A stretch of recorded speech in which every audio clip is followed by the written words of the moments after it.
Қайырлы күн балалар. Бүгін бізде 2-ші сыныпта математика сабағы 117-ші сабақ. Сабақтың тақырыбы 2 амалмен шығарылатын есептер. Бірінші есеп, есепті шығар. Хайуанаттар бағында 4 бұғы, одан 2-і артық иелік және бұғы мен иелік қанша болса, сонша арқар бар. Хайуанаттар бағында неше арқар бар? Қысқаша шартын құрамыз. Бұғы 4, иелік бізде белгісіз, бірақ бұғыдан 2-і артық. Бұғы мен иелік қанша екені белгісіз, екеуін қосқанда, яғни бұғы мен иелік қанша болса, сонша арқар болады бізде. Шешуі ең алдымен иеліктің нешеу екенін анықтаймыз. 4-ке 2-ні қосамыз, 6. Яғни бізде иелік саны 6, бұғы саны 4, яғни екеуін қосқанда қанша шығады, сонша бізде арқар шығады. 6-ға 4-ті қоссақ 10, сонымен жауабы хайуанаттар бағында 10 арқар бар. Екінші есеп, зерттеу. Сызба бойынша есеп құрастыр және оны шығар. Сызбада бізде иелік саны 6, бұғы белгісіз, бірақ иеліктен 2-ге кем. Иелік пен бұғының саны қанша болса, сонша арқар бар екен. Шешуі ең алдымен бұғының санын анықтаймыз. 6-дан 2-ні азайтамыз, 4. Енді 6-ға 4-ті қосамыз, бізде 10, яғни жауабы арқарының саны 10 шығады. Осы есеп бірінші тапсырмадағы есепке кері есеп болып табыла ма? Жауабыңды түсіндір. Иә, кері есеп болып табылады, себебі бұндағы берілген анықтамалар және сандар сонымен сәйкес келеді. Бірінші тапсырмамен бірінші тапсырмада 2-ге артық болса, екінші тапсырмада 2-ге кем делінген, яғни кері есеп болып тұр. Үшінші тапсырма. Қысқаша жазба бойынша есеп құрастыр және оны шығар. Бұғы бізде 4 белгілі, иелік саны белгілі 6, бұғы иеліктен қаншаға кем екені белгісіз. Бұғы мен иеліктің саны қанша болса, сонша арқар бар. Шешуі ең алдымен қаншаға кем екенін табамыз. 6-дан 4-ті азайтсақ 2, яғни бұғы иеліктен 2-ге кем. Енді барлығын қосамыз. 6-ға 4-ті қосқанда 10. Жауабы хайуанаттар бағында 10 арқар бар. Осы есеп бірінші тапсырмадағы есепке кері есеп болып табыла ма? Жауабыңды түсіндір. Иә, кері есеп болып табылады. Бірінші тапсырмадағы мағлұматтар және сандар мәліметтер, яғни барлық осы үшінші тапсырмада да бар. Кері есеп болған себебі бірінші тапсырмада иеліктің саны белгісіз болса, бұл үшінші тапсырмада 2 бұғы мен иеліктің саны белгілі, бірақ екеуінің қаншаға кем екені арасы белгісіз, яғни кері есеп болып табылып тұр. Төртінші тапсырма, есепті шығар. Хайуанаттар бағындағы тоғанда 20 қаз және одан 7-і артық үйрек жүзіп жүр. Тоғанда барлығы неше құс жүзіп жүр? Қысқаша шартын құрамыз. Қаздың саны 20, үйрек бізде белгісіз, бірақ қаздан 7-ге артық. Барлығы неше құс екені белгісіз. Шешуі ең бірінші үйректің санын анықтаймыз. Ол үшін 20-ға 7-ні қосамыз, 27 шығады.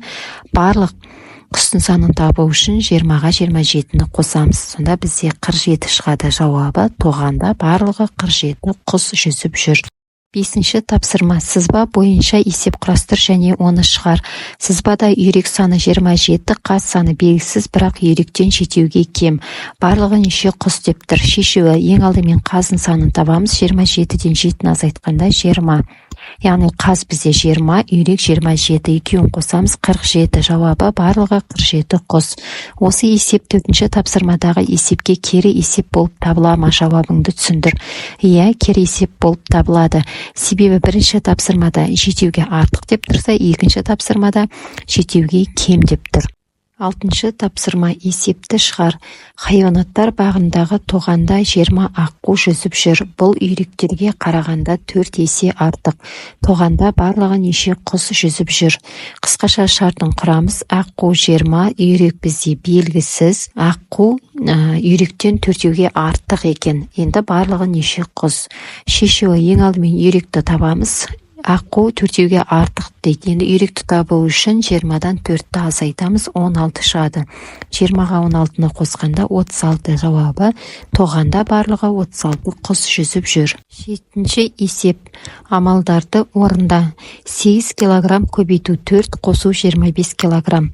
8-ге 4 көбейтеміз 32 килограмм, оған 25 килограммды қосқанда 57 килограмм шығады. 2 тәулік 7 сағат қосу 7 тәулік 19 сағат. 7-ге 19-ды қосқанда 26 сағат шығады.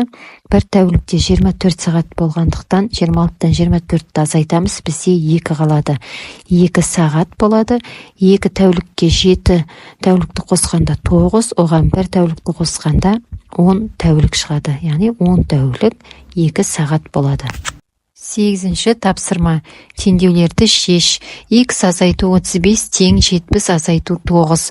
Бұл бізде берілген күрделі теңдеу. Күрделі теңдеуді жай теңдеуге айналдырамыз. Ол үшін теңдеудің 10 жағын шығарып аламыз. 70-тен 9 азайтқанда бізде 61 шығады. Сонда X азайту 35 тең 61 жай теңдеу болды. Енді X-ті табу үшін 61-ге 35-ті қосамыз. X-тен 96. Тексереміз. 96 азайту 35 тең 70 азайту 9. 96-дан 35-ті азайтқанда 61, 70-тен 9 азайтқанда 61 шығады. Келесі теңдеу 100 азайту D тең 20 қосу 30. Бұл да күрделі теңдеу, жай теңдеуге айналдырамыз. 10 жағын шығарып аламыз. 20-ға 30 қосқанда 50. 100-ден 50-ді азайтамыз, тең 50 шығады. Тексереміз. 100 азайту 50 тең 20 қосу 30. 100-ден 50-ді алғанда 50, 20-ға 30 қосқанда 50 шығады.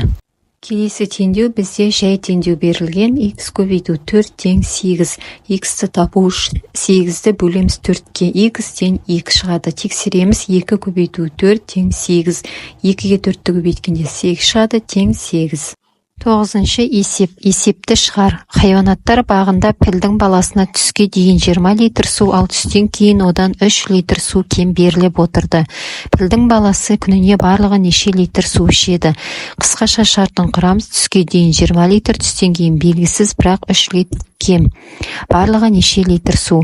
Шешуі. Ең алдымен түстен кейін қанша литр су ішкенін табамыз. 20-дан 3-ті азайтамыз, 17 литр. Енді барлығын қосамыз. 20-ға 17-ні қосқанда 37. Жауабы пілдің баласына күніне барлығы 37 литр су ішеді. 10-шы тапсырма. Ойлан тап. Суреттер бойынша теңдеулер құр, оларды шеш. Y қосу 16 тең 15 қосу 8. Күрделі теңдеуді жай теңдеуге айналдырып аламыз. 15-ке 8 қосқанда 23 шығады. Y қосу 16 тең 23. Енді Y-ті табу үшін 23-тен 16-ны азайтамыз, 7 шығады. Тексереміз. Y-тің орнына 7 қоямыз. 7 қосу 16 тең 15 қосу 8. 7-ге 16 қосқанда 23, 15-ке 8 қосқанда 23 шығады. Келесі. X азайту 10 тең 34 азайту 16. Мұнда да күрделі теңдеуді жай теңдеуге айналдырамыз. X азайту 10 тең 34-тен 16-ны азайтқанда 18 шығады. X тең 18 қосу 10. Енді тексереміз. 28 шығады. X-ның орнына 28-ді қоямыз. 28 азайту 10 тең 34 азайту 16. 28-ден 10-ды алғанда 18, 34-тен 16-ны алғанда 18 шығады. Осымен бүгінгі сабағымыз аяқталды. Есептердің барлығы түсінікті болса, достарыңа жіберіп және лайк басуды ұмытпаймыз. Сау болыңдар.